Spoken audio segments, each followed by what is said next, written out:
अस्सलाम वालेकुम, तनवीर अर्ज़ कर रहा हूँ।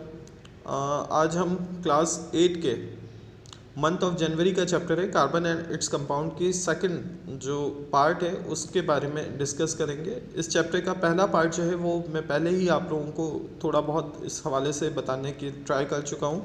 मज़ीद सेकंड पार्ट में जो है वो हम बकिया चैप्टर जो है उससे रीड आउट करने की कोशिश करेंगे। सेकंड हिस्सा जो है वो पेट्रोलियम से हमने यूजेस ऑफ मीथेन पे फर्स्ट पार्ट जो है वो इख्तिताम किया था। तो यूजेस ऑफ मीथेन के बाद पेट्रोलियम का जो है वो टॉपिक स्टार्ट है। पेट्रोलियम और crude oil is found trapped in the underground rock. जो अंडरग्राउंड रॉक्स होते हैं, जो पथरीले एरियाज़ होते हैं, उनके बहुत अंदर गहराई में जो है वो पेट्रोलियम या क्रूड ऑयल खाम तेल जो है वो मौजूद होता है। क्योंकि ये ज़मीन के बहुत अंदर मौजूद होता है इसलिए पेट्रोलियम कहा जाता है। पेट्रा के मतलब जो है वो रॉक होता है, पत्थर होता है, और ओलियम का मतलब ऑयल होता है। इसी वजह से इसे पेट्रोलियम मतलब पथरीला तेल या पथरीला ऑयल कहा जाता है। इसमें मुख्तलिफ कार्बन, हाइड्रोकार्बन्स या मुख्तलिफ हाइड्रोजन्स की जो है वो वेरिएशन शामिल होती है पेट्रोलियम में। इसी बिना पे ये फ्यूल के तौर पे इस्तेमाल होता है, ईंधन के तौर पे इस्तेमाल होता है। इससे हम अपनी मुख्तलिफ चीज़ें जो है वो इस्तेमाल करते हैं, जिससे गाड़ियाँ, मशीनें, हवाई जहाज़, मोटर्स, पानी के जहाज़ या मुख्तलिफ जो हमारे इक्विपमेंट्स होते हैं वो हम पेट्रोलियम के ज़रिए जो है एज अ फ्यूल, ईंधन के तौर पे जो है वो चलाते हैं, उन्हें ऑन रखते हैं। पेट्रोलियम जो होता है वो हमारे आम ज़िंदगी में जो है वो कारआमद है। इसके जो हासिल करने का तरीक़ा कार होता है उसके बारे में हमें पता होना चाहिए कि ये किस तरह हासिल होता है। सबसे पहले तो ऑरिजिन, मतलब ये क्या होता है, क्या बेसिकली पेट्रोलियम जब हासिल होता है तो पूरा कुर्रा अर्ज़ कभी पानी से ढका हुआ था। मतलब ये जगह जहाँ मैदानी इलाके जहाँ हम रह रहे हैं यहाँ पे भी कभी समंदर मौजूद होता था। समंदर में मौजूद जो मुख्तलिफ हशरातुल अर्ज़ जो है मौजूद थे या फिर आबी हयातियात मौजूद थी, जैसे मछलियाँ या मुख्तलिफ और चीज़ें, ये जब समंदर में मर जाती थी तो हज़ारों साल पहले ये समंदर में जो है वो दबती चली गई, ज़मीन के अंदर जो है वो गढ़ती चली गई। हज़ारों साल बाद जो है वो पानी अपनी जगह छोड़ता गया, समंदर सुकड़ते गए। आज मैदानी इलाके जो है वक़ू पज़ीर हुए, हासिल हुए हमें। तो इन मैदानी इलाकों में या फिर समंदरों में भी, अभी भी समंदरों में जो है मुख्तलिफ़ जगहों पे ये जो दबे हुए ये आबी हयातियात थे या मुख्तलिफ़ और जो नबातात थे, उनके दबने से जो है मुख्तलिफ़ किस्म की गैसेस का प्रेशर और हीट के बिना पे जो है वो रिएक्शन हुआ, जिसके बायस जो है वो पेट्रोलियम जो है वो हमें हासिल होना शुरू हुआ। हम ज़मीन की खुदाई करना शुरू करते हैं तो मुख्तलिफ़ जगहों पे मुख्तलिफ़ मादनियात हासिल होती है। कुछ जगहों पे जब ज़मीन की खुदाई की जाती है तो वहाँ पे पेट्रोलियम मतलब मादनी तेल और साथ में जो गैस होती है, जो नेचुरल गैस है, वो हासिल होती है। इस तरह पेट्रोलियम जो है वो फॉसिल फ्यूल मतलब पुराने जानवरों की हड्डियों या फिर पुराने बाकियात से हासिल होना शुरू हुआ। हज़ारों साल पहले जो जानवर, पौधे या फिर आबी हयातियात मर गए थे, उनके फॉसिल्स से जो है वो पेट्रोलियम और गैस का जो है माखज़ बनना शुरू हुआ। अकेरेंस कहाँ मौजूद होता है, ये कहाँ वक़्फ़ पज़ीर होता है? ज़्यादातर जो पेट्रोलियम और नेचुरल गैस है वो आम तौर पे एक ही जगह से हासिल होता है। मतलब जहाँ पेट्रोलियम मौजूद होगा, पेट्रोल मौजूद होगा, मादनी तेल मौजूद होगा, तो उसमें पहले जो है वो ऑयल के उस फील्ड में जो है वो गैस भी हासिल होगी। पेट्रोलियम आम तौर पर ड्रिलिंग के ज़रिए जो है वो हासिल किया जाता है। बहुत गहराई में खुदाई की जाती है। अर्थ क्रस्ट मतलब जो ज़मीनी सतह होती है उससे बहुत गहराई में जो है वो खुदाई की जाती है, जिसके बाद जो है वो हमें पेट्रोलियम हासिल होना शुरू होता है। रॉकी एरियाज़ मतलब ये जो पथरीली चट्टानें होती हैं उनके अंदर जो है वो ज़्यादातर पेट्रोलियम के जो कुएँ हैं वो मौजूद हैं। पेट्रोलियम को सबसे पहले जो है वो 1859 में 1859 में पेंसिल्वानिया में जो है वो यूएसए में जो है खोद के ज़मीन की खुदाई करके जो है वो दरियाफ़्त किया गया। पाकिस्तान में जो ऑयल पेट्रोलियम है पोटोवार में प्लेट्यू मतलब पोटोहार के जो मैदानी इलाके उनमें पाया जाता है। खोर, ढलियाँ, कोट मयाल, ढोडक, बदीन और हैदराबाद में जो है पेट्रोलियम के कुएँ मौजूद हैं। इन जगहों पे जो है पेट्रोल और गैस के माखज़ मौजूद हैं। क्योंकि ये लिक्विड जब ज़मीन से हासिल होता है तो बहुत ज़्यादा स्याह होता है, जो ऑयल होता है इस तरह का नहीं होता है जैसे हमें पेट्रोल पंप में नज़र आ रहा होता है, ये बहुत स्याह होता है। इसी वजह से इसे ब्लैक गोल्ड भी कहा जाता है, मतलब स्याह सोना भी कहा जाता है, क्योंकि इसकी इंपॉर्टेंस बहुत ज़्यादा है सोने की तरह, इसी वजह से इसे स्याह गोल्ड भी कहा जाता है। जब पेट्रोलियम, मैंने आपको बताया कि स्याह रंग का हासिल होता है, तो पेट्रोलियम में मुख्तलिफ हाइड्रोकार्बन्स होते हैं, मतलब मुख्तलिफ टाइप के जो है वो मादनी जो है वो हाइड्रोकार्बन्स होते हैं। अब कुछ जो होते हैं वो पेट्रोल के तौर पे इस्तेमाल होते हैं, कुछ डीजल के तौर पे, कुछ जो है वो मुख्तलिफ LPG, CNGs या मुख्तलिफ गैसेस की शक्ल में होते हैं। तो इसके लिए फ्रैक्शनल डिस्टिलेशन का जो है अमल किया जाता है। ये एक प्रोसेस होता है जिसके ज़रिए मुख्तलिफ हीट के जो टेम्परेचर होता है उन टेम्परेचर्स पे जो है वो मुख्तलिफ जो कंपाउंड्स होते हैं उन्हें अलग अलग किया जाता है, फ्रैक्शन किया जाता है। इस अमल को फ्रैक्शनल डिस्टिलेशन कहा जाता है। और जो माखूज़ हमें हासिल होते हैं, जो हाइड्रोकार्बन्स हमें मुख्तलिफ दर्जा हरारत पे हासिल होते हैं, उसे फ्रैक्शन कहा जाता है। और इस पूरे अमल को रिफाइनिंग ऑफ पेट्रोलियम, मतलब तत्हीर पेट्रोलियम की सफाई जो है वो कहा जाता है। क्रूड ऑयल जो होता है वो जब हासिल होता है खाम तेल, वो 400 सेंटीग्रेड का जो है वो उस पर फर्नेस पे जो है वो जलना शुरू हो जाता है या उसको हीट आउट किया जाता है। जब ऑयल वेपर्स जो है वो बढ़ते हैं, मज़ीद टेम्परेचर बढ़ता है, तो मुख्तलिफ टेम्परेचर पे जो है मुख्तलिफ टाइप के जो है ऑयल्स हासिल होते हैं। इस तरह का एक जो है वो फर्नेस इस्तेमाल किया जाता है। इस फर्नेस में आप देख सकते हैं ये रिफाइनिंग का जो है, फ्रैक्शनल डिस्टिलेशन का जो है वो एक ऑपरेटर्स है। इसके ज़रिए जो है मुख्तलिफ जो दर्जा हरारत है उस पर हमें मुख्तलिफ पेट्रोलियम जो मसनूआत हैं वो हासिल होती हैं। जैसे सबसे पहले ऊपरी हिस्से में दिखाया गया पेट्रोलियम इस जगह से जो है वो एंटर किया जाता है। सबसे पहले जो कम दर्जा हरारत होगा उसमें गैसोलीन या नैफ्था हमें हासिल हो जाएगा। फिर हमें लाइट गैस हासिल हो जाएगा, कैरोसिन मतलब मिट्टी का तेल जो है वो अपने दर्जा हरारत पे हासिल हो जाएगा। सबसे आखिर में हैवी गैस ऑयल्स जो है वो हासिल हो जाएंगे। और लास्ट में रेसिड्यू मतलब जो कचरा होगा वो हमें हासिल हो जाएगा। इसमें दर्जा हरारत जो है अपने अपने दर्जा हरारत पे मुख्तलिफ, जो तेल के माखज़ हैं वो अपने अपने दर्जा हरारत पे वेपर्स की शक्ल में हमें हासिल होना शुरू हो जाएंगे।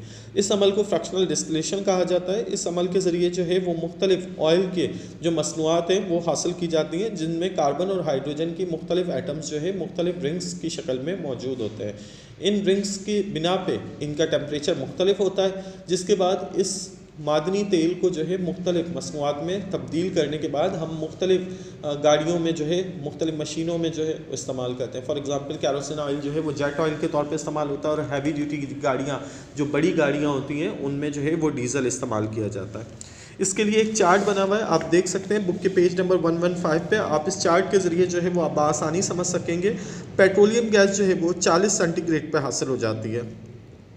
इसमें कार्बन के एटम 1 से 4 होते हैं, और इसमें LPG को शामिल किया गया, लिक्विड पेट्रोलियम गैस को। गैसोलीन और नैफ्था जो है वो 40 से लेके 160 सेंटीग्रेड तक जब दिया जाता है दर्जा हरारत, तो हमें हासिल होता है।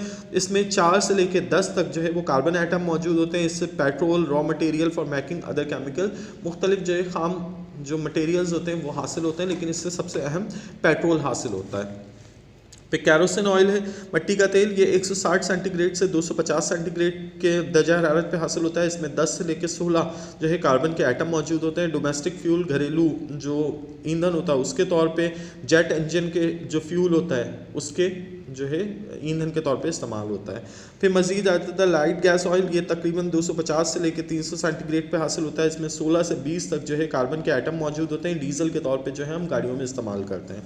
फिर हैवी गैस ऑयल, ये 300 से लेकर 350 सेंटीग्रेड पे जो है हमें हासिल होता है। 20 से 25 कार्बन के एटम मौजूद होते हैं, इससे मुख्तलिफ केमिकल्स बनाए जाते हैं। फिर रेसिड्यू हासिल होता है, ये तकरीबन 350 सेंटीग्रेड पे हासिल होता है। इसमें 25 के करीब जो है कार्बन के एटम मौजूद होते हैं। इससे जो है हम मुख्तलिफ़ किस्म के फ्यूल ऑयल जो है वो हासिल होता है। लुब्रिकेटिंग ऑयल मतलब जो चिकनाई पैदा करने वाले ऑयल होते हैं वो बनाया जाता है। पैराफिन वैक्स मतलब मोम बनाई जाती है, और फिर एस्फॉल्ट बनाया जाता है। तो हम मुख्तलिफ दर्जा हरारत पे जो है मुख्तलिफ जो है पेट्रोलियम की मसनूआत हासिल करते हैं। यूजेज ऑफ पेट्रोलियम वैसे तो आप लोगों को पता ही होगा, लेकिन फिर भी बुक के हिसाब से देख लेते हैं। Petroleum products are primarily use as a fuel, ये ईंधन के तौर पे इस्तेमाल किए जाते हैं। इससे जो है लुब्रिकेटिंग ऑयल जो है वो बनाया जाता है, जिससे जो है मशीनरी को चलाया जाता है। चिकनाई पैदा करने वाला ऑयल पैदा किया जाता है, जिससे मशीनरी जो है वो बासानी रन कर सकती है। पैराफिन वैक्स जो है वो यूज़ किया जाता है कैंडल्स में, वैसलीन्स में, ग्रीस में, पॉलिश में।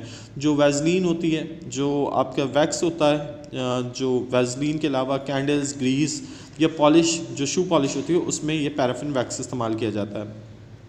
मुख्तलिफ़ केमिकल जो है पेट्रोलियम की मसनूआत के दौरान जो है हासिल होते हैं, इनसे मेडिसिन्स बनाया जाता है, ऑइंटमेंट्स बनाया जाता है और कॉस्मेटिक्स जो है वो बनाई जाती है।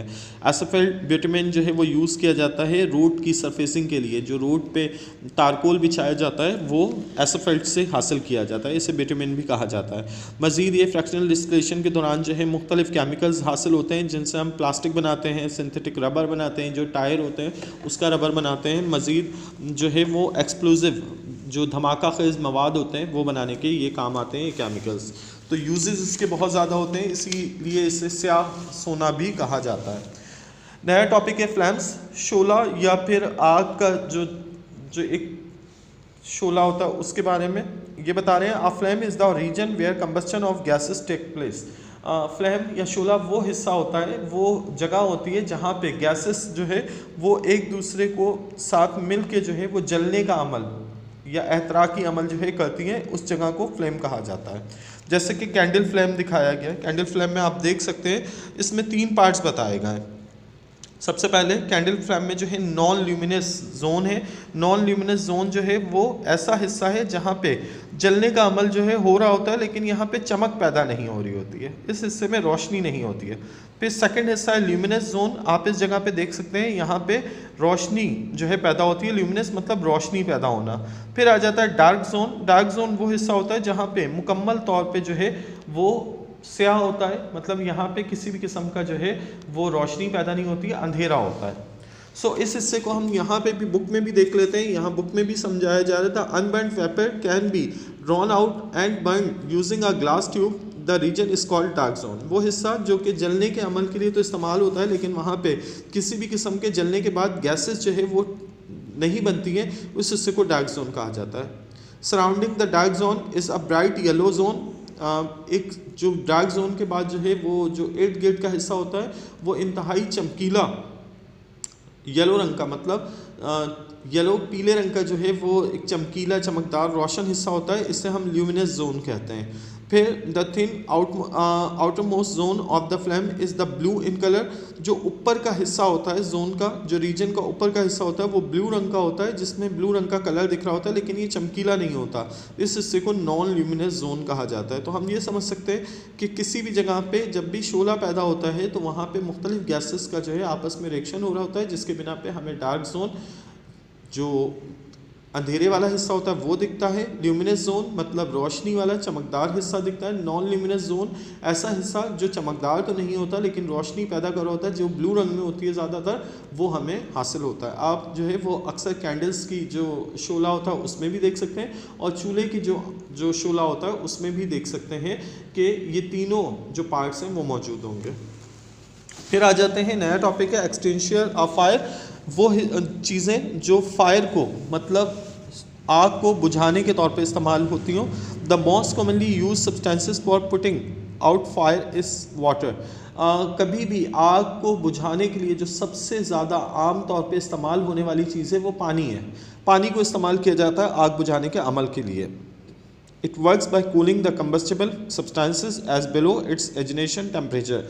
ये जो है वो सब्सटेंसेस को, जो आग बुझाने वाले सब्सटेंसेस हैं उसे ना सिर्फ बुझाती है बल्कि उसके टेम्परेचर को भी कम कर देता है पानी। At the same time the water vapour forms around the combustible substances and cut of its air supply.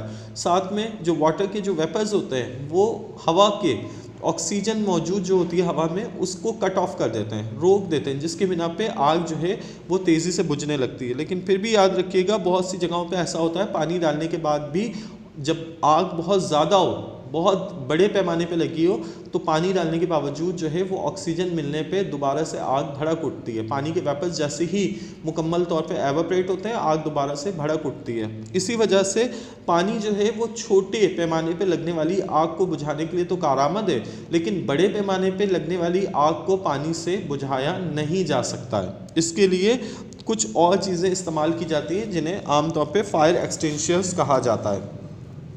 ये आग बुझाने वाले आलात होते हैं। Most fire extinguishers use carbon dioxide to extinguish fire.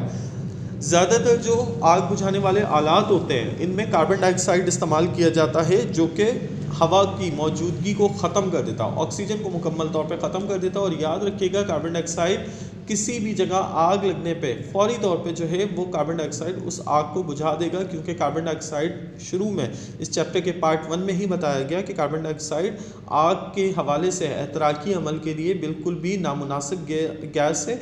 इसके लिए जो है वो एक ऐसा अमल होता है कि कार्बन डाइऑक्साइड जो है फौरी तौर पे एहतराकी अमल को रोक देता है, जलने के अमल को रोक देता है।